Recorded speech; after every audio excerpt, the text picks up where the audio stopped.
The house was quieter than I remembered. No radio humming from the kitchen, no creak of my father's boots across the floor. Only the slow, deliberate ticking of the wall clock, loud enough to make the silence feel heavy. I paused in the doorway, waiting for someone, anyone, to acknowledge me. No one did. Charles Carter, my father, stood near the fireplace, staring at something I couldn't see. Margaret, my mother, sat stiffly on the edge of the sofa, her hands knotted tight around the hem of her blouse. Neither looked up when I cleared my throat. Finally, my father moved. He walked over without urgency and pressed a sealed envelope into my hand. His voice, when it came, was soft, almost rehearsed. "Sometimes," he said, "the clean break is the only kindness left." I blinked, struggling to process his words. Before I could speak, he stepped back, his eyes never quite meeting mine. My suitcase was already packed, leaning against the doorframe like a silent verdict. When I picked it up, something hard shifted inside. I unzipped a side pocket and pulled out a small wooden bird, carved and sanded smooth by my grandfather's hands when I was 7. I turned it over in my palm, my chest tightening. They had packed it for me. Or someone had. Someone who remembered. Movement caught my eye. Mrs. Dalton, our housekeeper for nearly 2 decades, was standing half-shrouded in the hallway shadows. Her hands gripped the fabric of her apron, her mouth a thin, trembling line. When our eyes met, she looked away sharply, as if the sight of me was more than she could bear. I turned back toward my parents. No words came. There were no goodbyes, no warnings, no second chances. Only the slow, final sound of the front door swinging shut behind me. I thought I'd hear anger. Instead, I heard silence, the kind that meant I no longer existed. Behind me, the house stood quiet, as if it had never known me at all. At first, I thought maybe, they just needed time. For a few days, I checked my phone, half expecting a text from my mother, a call from my father, something from Ethan. But the silence grew thicker with each hour, and then the erasure began. My name disappeared from the Carter Family Farm website, where it had once proudly sat under Next Generation leadership. Photos from family events started vanishing online, as if I'd been cropped out not with scissors, but with careful surgical precision.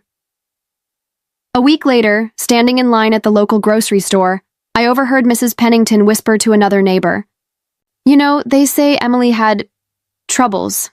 It's such a shame." She shook her head with a cluck of pity, her voice low but slicing all the same. I didn't confront her. I just paid for my apples and left, the walls of the town closing in tighter, around me. One night, my phone lit up. A message from Ethan.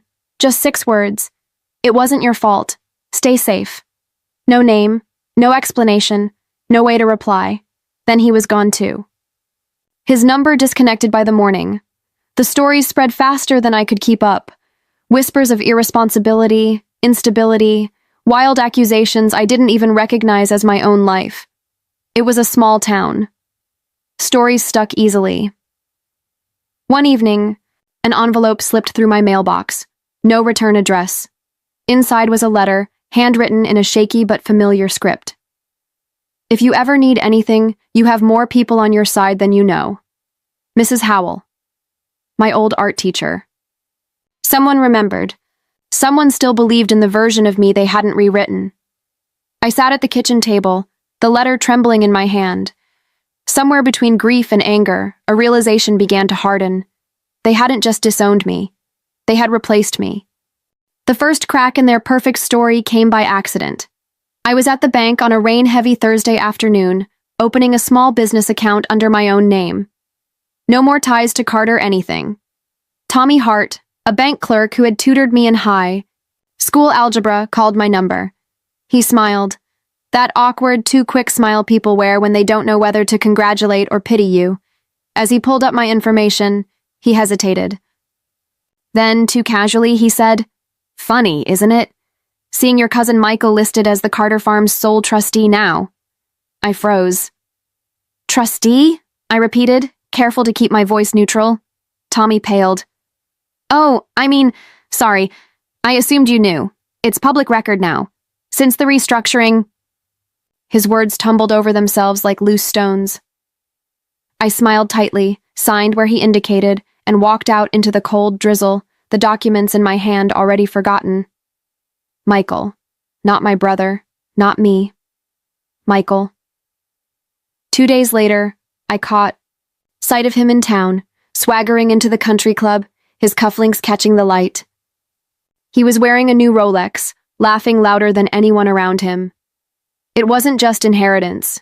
It was power. Power he already believed was safely his.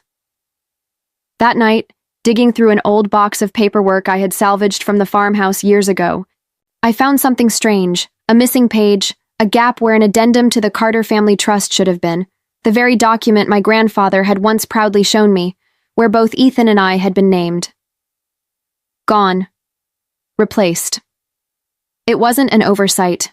It wasn't a misunderstanding. It had been a plan, and I had been the first casualty. The more I dug, the dirtier it became. It wasn't just about favoring Michael. It was about survival. Their survival. Years ago, without public notice, the Carters had leased a large section of our land to developers. Not just any land, but part of a federally protected wetland, disguised under false paperwork. It should have been a scandal big enough to wipe the Carter name off the map, only it hadn't, because someone young, eager, and reckless, had found a way to bury it. Michael. He had connections through college friends, lawyers willing to look the other way, investors desperate enough not to ask questions. He had saved them. But there was a cost. The Carter name couldn't afford scrutiny. It needed clean hands. A clean legacy, and I had never been good at keeping secrets. When I was 16, I had stumbled across a map in my grandfather's study, bright red lines slashed across parcels that were supposed to remain untouched. I had asked, too, many questions.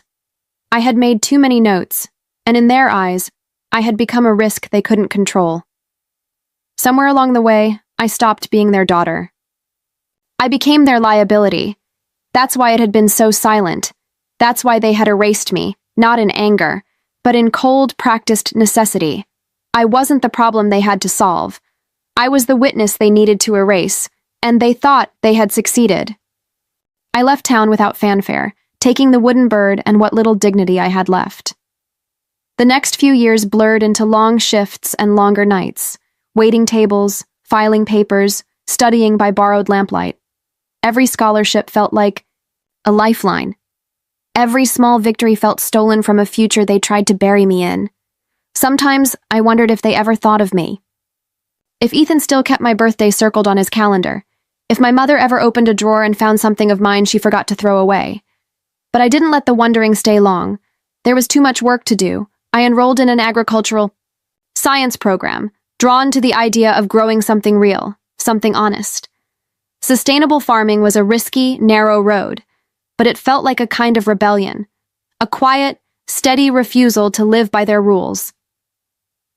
The first year nearly broke me. A drought swept through the county, and what little crop I managed to coax from the ground withered under the punishing sun. I stared at the cracked earth and the dead seedlings and felt something hollow open up inside me. Not grief exactly, but the brutal certainty that no one was coming to save me. A friend suggested I cut my losses.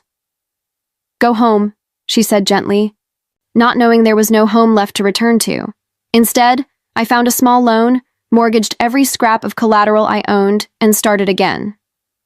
I bought seeds tougher than the last, dug trenches deeper, studied soil composition late into the nights. Meanwhile, quietly, steadily, my work began to eat into the local markets, including contracts once dominated by the Carter name. I didn't plan it that way, but sometimes life has a sharper sense of justice than we do. They shut every door. So I learned how to build houses without them. The invitation came by accident, or maybe by arrogance.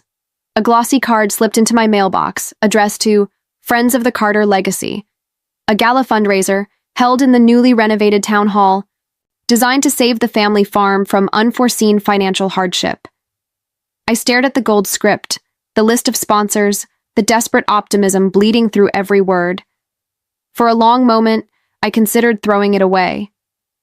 But something in me, not anger, not revenge, just a quiet, bone-deep curiosity, urged me to see for myself.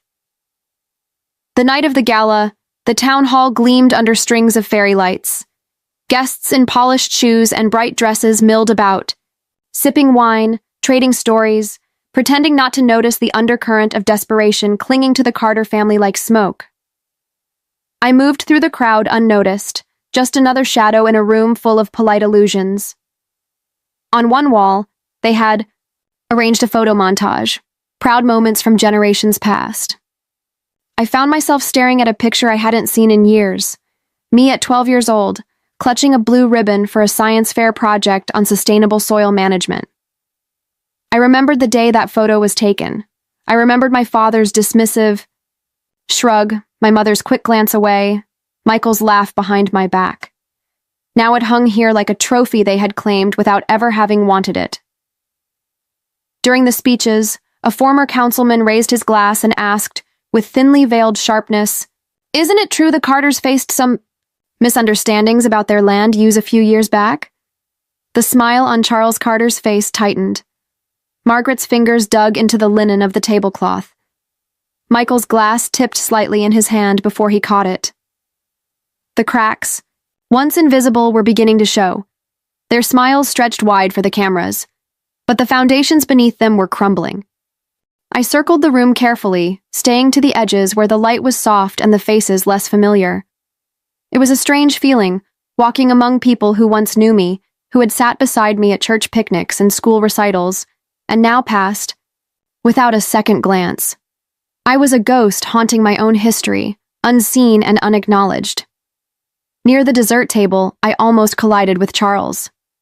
For one breathless second, I thought he would recognize me, that some instinct stronger than sight would pull his gaze to mine.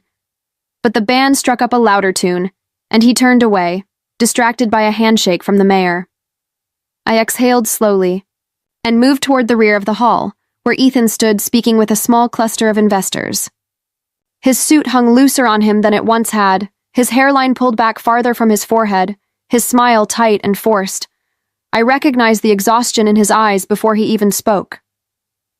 When I approached the table, one of the investors, a sharp-eyed man with a worn leather portfolio, gave me a curious glance.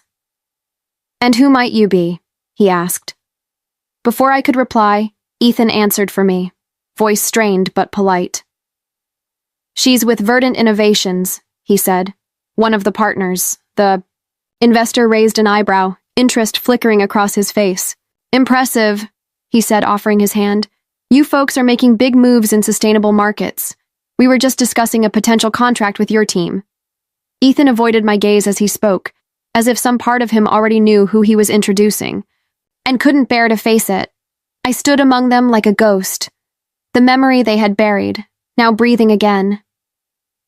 The auctioneer tapped the microphone, calling for attention. Charles took the stage with practiced ease, the Carter name heavy, in his mouth as he spoke about legacy, stewardship, and a future built on partnership with leaders in sustainable innovation. I listened, not out of anger, but with a strange, detached curiosity, as if I were hearing the final notes of a song I'd outgrown. When he mentioned Verdant Innovations, tying their farm's bold new chapter to the credibility of our growing brand, something in the room shifted. A few heads turned toward me, the quiet woman in the back, the one Ethan had just introduced. I waited until the polite applause died down. Then, with steady steps, I crossed the floor and raised my hand. Politely, the moderator, perhaps sensing a major donor among them, nodded in encouragement. "Yes, ma'am?" My voice, when it came, was clear and calm. "I just wanted to clarify," I said. "Verdant Innovations has no formal contract with the Carter family at this time.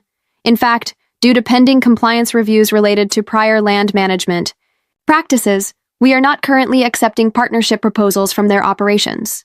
Silence fell across the hall, sharp and immediate.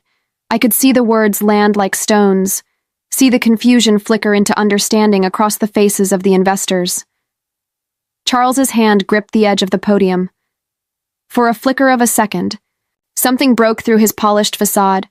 Not fury, but something worse. Shame. He said nothing. Neither did I. There was no need. The truth didn't need to shout. It only needed to stand still long enough to be seen. I didn't stay for the aftermath. I slipped away as the murmurs began to rise, as the polite smiles fractured and the polite distance grew. Outside, the night air was crisp and clean, the stars sharp against the velvet sky. I had almost reached my car when I heard footsteps. Ethan. He called my name once, soft, uncertain, like he wasn't sure he had the right to say it. When I turned, he stood there under the street lamp, thinner than I remembered, hands shaking slightly. I tried, he said, voice cracking. I tried to stop them. I believed him. Maybe, but some betrayals rot from inaction, not just intent. I looked at him, at the boy who had once slipped candy into my pockets when no one was looking, and I felt nothing but a quiet, final sorrow. Trying, I said gently, was never going to be enough. He didn't follow as I turned and walked away. Before I left, I paused at the donation table inside the hall and slipped something under the glass box. My old library card, the one my grandfather had signed for me so long ago. Later that year, an anonymous donation rebuilt the children's wing of the town library, the only place that had ever truly made space for me. They erased me from their story, but they could never erase the one I would write for myself,